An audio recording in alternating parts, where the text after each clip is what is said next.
Olá, tudo bom? Começa agora mais uma edição do programa Eu Quero Ver, uma produção da Central Única dos Trabalhadores de Alagoas.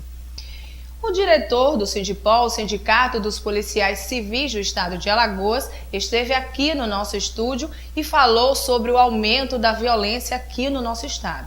E ele fez também um balanço de 2012. Você vai ficar sabendo mais detalhes a partir de agora com Pablo Gomes.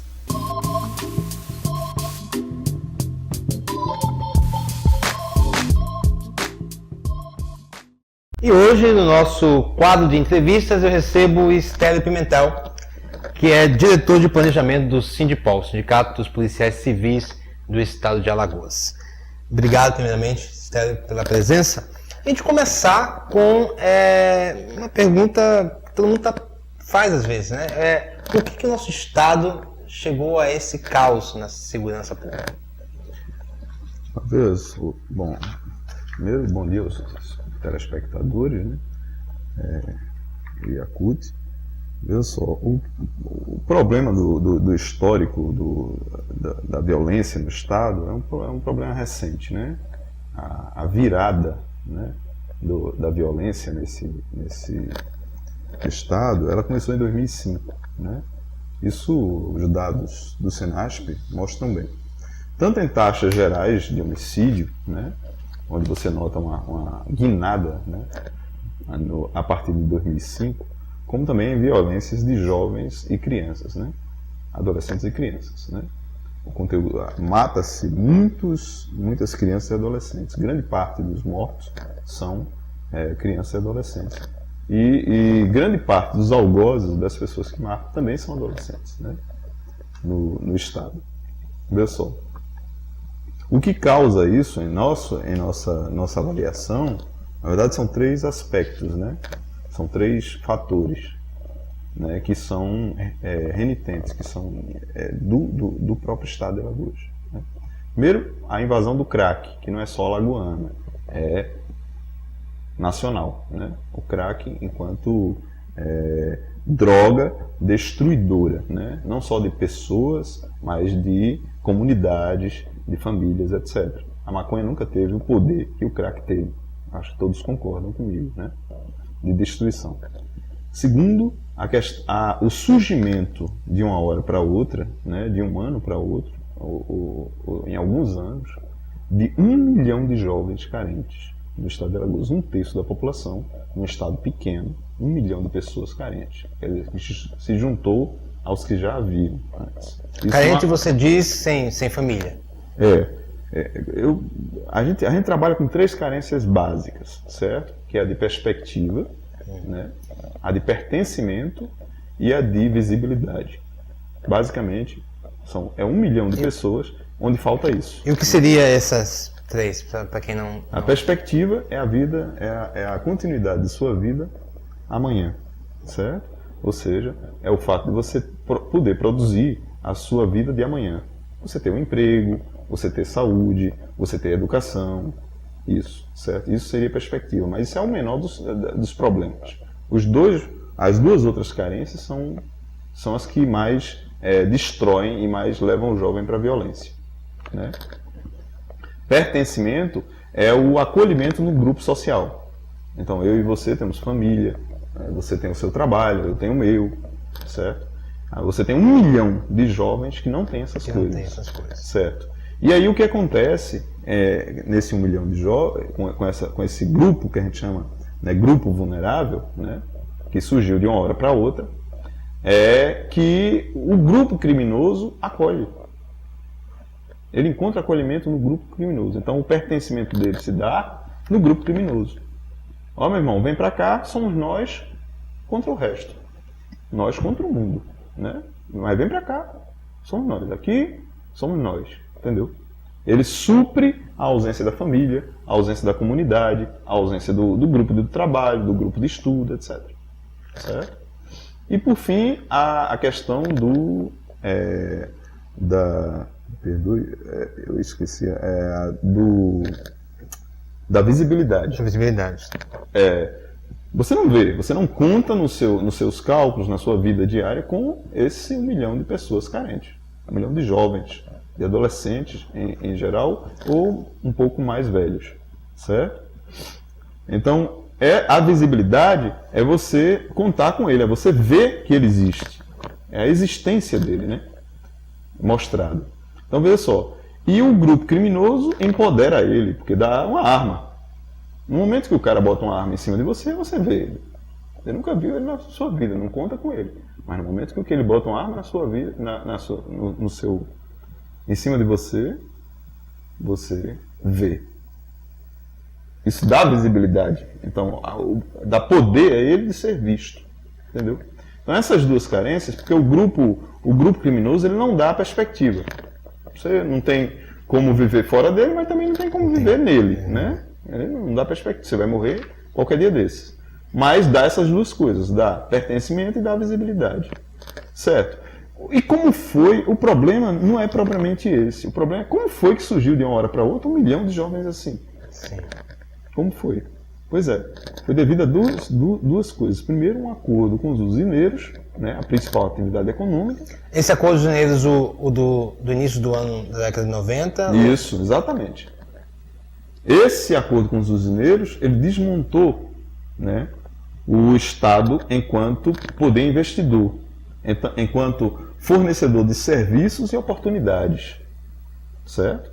Esse acordo com os usineiros fez com que caísse a receita do Estado, né, 10 anos sem pagar imposto, e aí no período seguinte a esses 10 anos, você vê surgir do nada, né, 1 milhão de jovens sem essas coisas. Um grupo de vulnerável imenso, e nesse mesmo período, por sinal, é que entrou o crack no país, certo? Esse é o segundo fator, então, né? O 1 milhão de jovens surgidos de uma hora para outra com essas carências. E o terceiro fator foi o desmonte geral havido no aparato de segurança pública, também justamente nesse momento do acordo com os usineiros. E que tem reflexos hoje, né? Então, praticamente 10 anos depois, né? Exatamente. Que 10 anos. Aí começa, por essa tabela que eu tenho aqui, 2005 é quando começa... Você pode notar que aí começa a curva a ascender. Isso também tem a ver com a administração que entrou em 2005 ou é apenas o reflexo do... Porque todas as administrações, quer fossem de que partido fossem, quer fossem de que cor fossem, entendeu? Elas estavam amarradas ao fato de que as finanças, as receitas do Estado foram destruídas. Agora fala-se em uma nova isenção para os usineiros para o ano que vem. Isso é uma coisa altamente perigosa. Porque primeiro que é justamente a classe em que você deu, né, durante 10 anos essa isenção de não pagar imposto, que aliás eles não pagam ainda, porque não voltaram ao patamar que tinha antes da isenção, antes do acordo. Mas o pessoal do Sindifisco esteve aqui no nosso programa há uma semana atrás e falou do prejuízo que isso pode acontecer na máquina econômica do Estado, né? E quanto à segurança pública, quais seriam os resultados? Pois se você tem 1 milhão de jovens surgidos de uma hora para outra, você precisa ter programas voltados para essa população.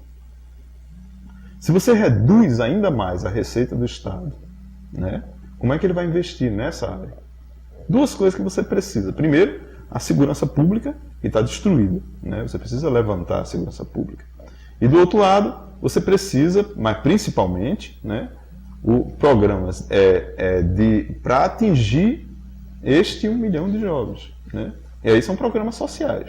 Não tem jeito. É educação, saúde, né, principalmente. E geração de emprego. Né? Então esses seriam o ideal para que isso... Seria o ideal. E o Estado vem e traz um plano de segurança, né? Plano de segurança, plano de paz, são vários planos, né? Qual é o problema do plano? Olha, veja só, em primeiro lugar, o projeto de segurança pública do novo plano que foi feito, ele não contou com vários setores sociais, né? Com várias organizações. Primeiro que ele não faz um diagnóstico, sobre a segurança pública, como nós, o sindicato, tivemos a preocupação de fazer, por isso que eu falei dos 3 fatores para você. Né? Segundo, é que ele não chama as organizações, tanto as organizações sociais como as organizações de trabalhadores da segurança pública, para discutir o projeto. Né? Daí que esse projeto ele pode dar com os burros na água, ele pode simplesmente errar. Aí, por exemplo, ele não conta com nenhum viés nesse sentido que eu lhe falei, né? No sentido de atingir todas essas pessoas que estão carentes. Pois é, e o plano ele pretende ficar um tempo aí, né? O que o Sindipol já alertou o governo do Estado em relação a isso? O que o Estado fala? Porque o Sindipol é um sindicato, né? Então, assim, as nossas sugestões elas são em termos de policiais, né? Pleiteando melhor vida, melhores condições de trabalho, melhor salário para os policiais. Tudo isso tem que ser feito. E também para a segurança pública, né? O que se fazer para melhorar a segurança pública? Coisas simples. Uma coisa simples, por exemplo, policial civil que é contratado para quê? Para fazer investigação, né? Mas acontece que há muito tempo que os policiais deixaram de fazer investigação. Aqui na capital estão voltando aos poucos a fazer. Por quê? Porque retirou-se os preços das delegacias, certo? Então, por exemplo, mas no interior todo continua, né? As delegacias cheias de presos. Então, agora você tem quantos agentes penitenciários para poder cuidar desses presos todos? Você tem o quê? 200, talvez 300 no estado. Então veja só, o governo está fazendo um concurso agora para a Polícia Civil. Aliás, nós discordamos, nós mandamos uma carta um ofício para a comissão organizadora, pleiteando várias coisas. Eles responderam que não podia, nenhuma dessas coisas que nós pleiteamos. Mas tudo bem, seja lá. Aí vai entrar um certo número de policiais no estado. Não é propriamente com números que a gente trabalha, porque há uma forma militarista de ver a segurança pública, né? Que quanto mais número, melhor a segurança. Mas não é assim, né? No cenário internacional, há escritores que travam bem essas ideias, que falam muito bem sobre essas coisas. Eles dividem a polícia de 2 formas, né? Para eles há o policiamento de ocupação e o policiamento que você pode chamar de policiamento cidadão, né? Então, o policiamento de ocupação, ele é feito, né, nos países mais avançados, né, mais centrais, vamos dizer assim, como uma coisa imediata e com muita força, com muita gente, com muito gasto, entendeu? Por exemplo, uma ocupação daqueles morros no Rio, certo? Tem um limite isso, né? Você ocupa, desmonta as organizações criminosas, depois você tem que entrar com o Estado para resolver as coisas. Não pode permanecer só com a polícia lá. Isso não resolve, né? Ao contrário, a polícia que antes era um fator de solução, aos poucos vai começando a haver o conflito com os moradores locais, né? Porque o sistema de ocupação é duro mesmo. Então, veja só, então você precisa ir tirando a polícia, né, e começando a entrar com o Estado. Do outro lado tem a polícia cidadã. A polícia cidadã, ela prescinde de 2 coisas, né? Sem isso você não tem como fazer polícia, não tem como fazer segurança pública, né? Ela prescinde de um conceito que a gente chama de acolhimento policial. É saber se o policial, junto à comunidade, a polícia junto à comunidade, ela é acolhida, ela é bem vista, né? Se a população se identifica com a polícia, certo? E o outro, aí é uma questão individual do policial. O policial, ele tem que saber e poder avaliar as próprias ações de segurança pública, para poder alcançar a segurança pública. É um conceito complexo aí, talvez a gente não tenha como, né, Estélio, a gente vai para um breve intervalo, daqui a pouco a gente volta falando mais sobre segurança pública. Eu tenho aqui outras perguntas em relação à Força Nacional também, aqui no nosso estado. E então não saia daí, daqui a pouco a gente volta com o nosso quadro de entrevista aqui no programa Eu Quero Ver.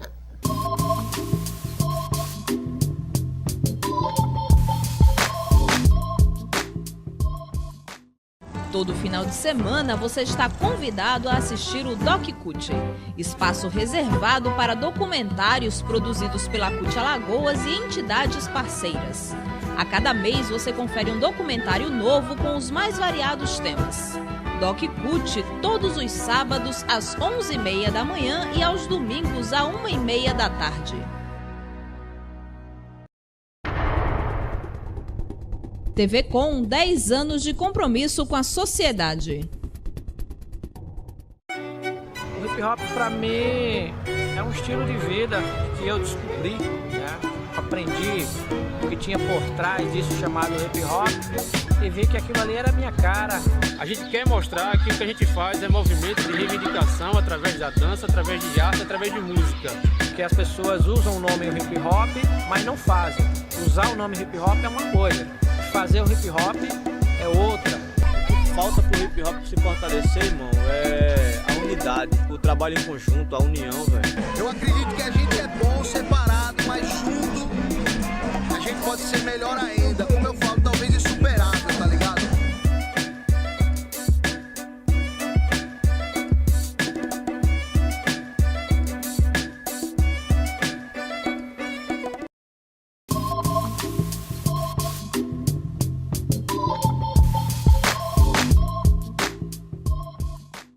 Voltando ao nosso quadro de entrevistas, hoje eu converso com o Estélio Pimentel.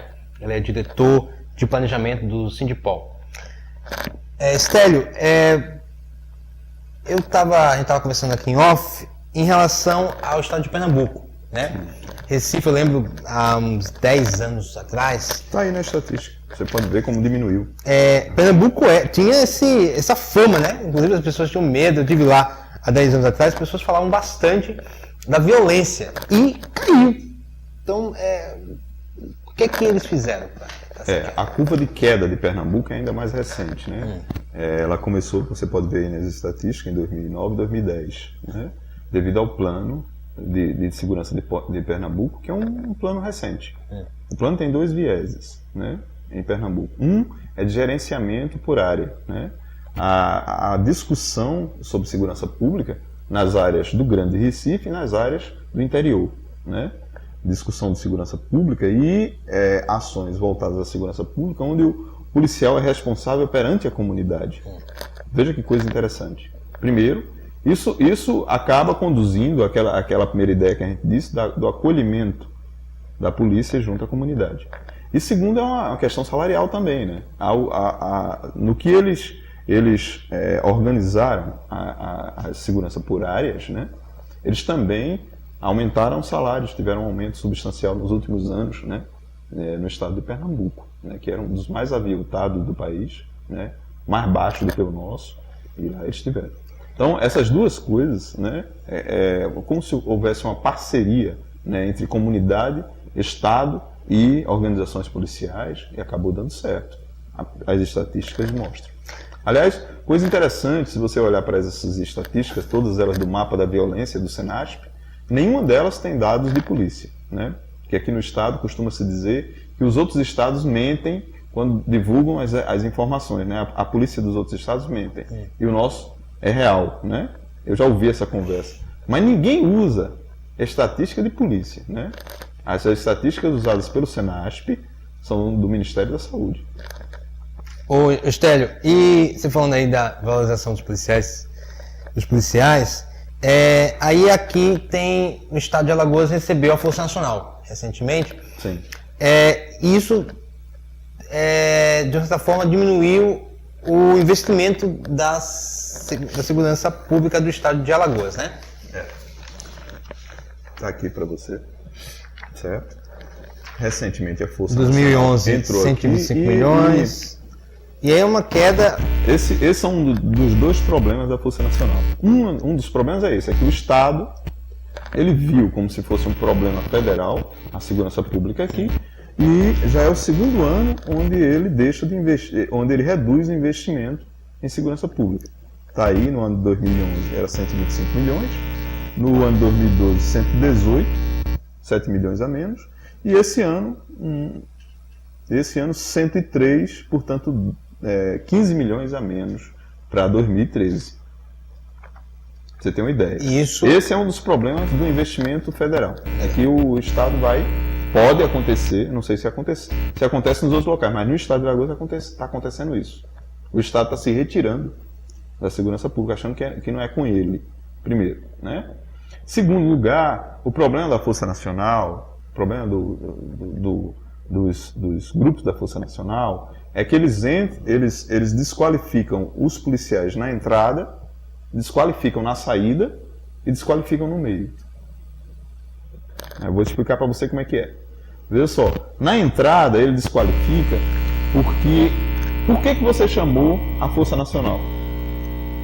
Que o Estado não... Exatamente, seguiria. Porque o Estado, ou seja, a polícia, não está dando conta da violência e da criminalidade naquele local. Então você já entra desqualificando.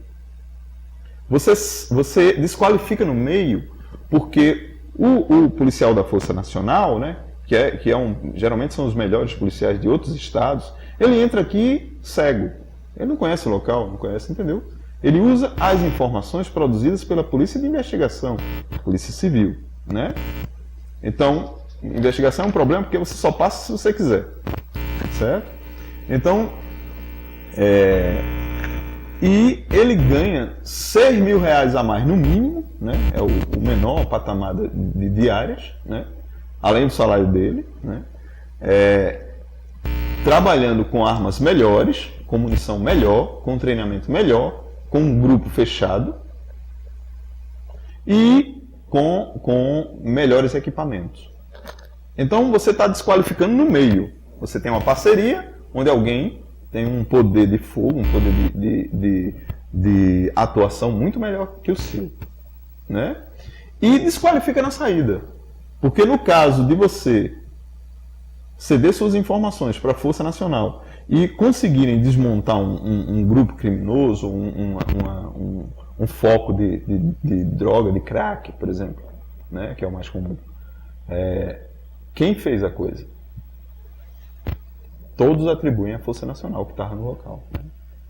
Então, é uma coisa muito complicada a Força Nacional, por essas duas questões. Porque o Estado tende a sair e o policial, ele para colaborar com isso aí, para você convencer ele a colaborar, é muito complicado, né?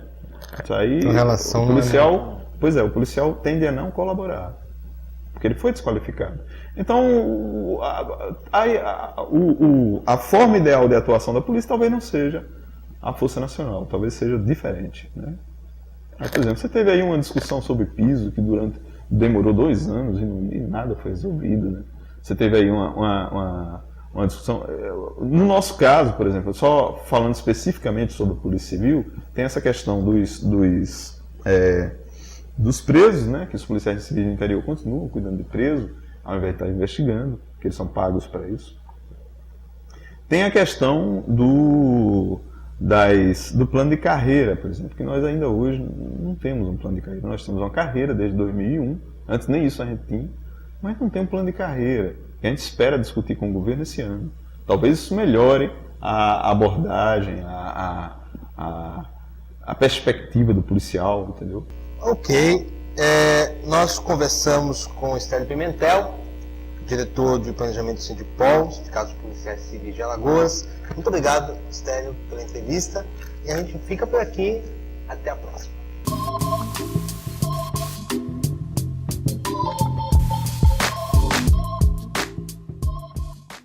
E termina agora mais uma edição do programa Eu Quero Ver. Mas se você deseja acompanhar e rever as nossas matérias, acesse o nosso blog que vai na sua tela, euquerover.blogspot.com. O nosso Facebook é programa Eu Quero Ver. E se você deseja enviar críticas, sugestões, mande para o nosso e-mail euquerovercut@gmail.com. Muito obrigada pela sua companhia e até mais.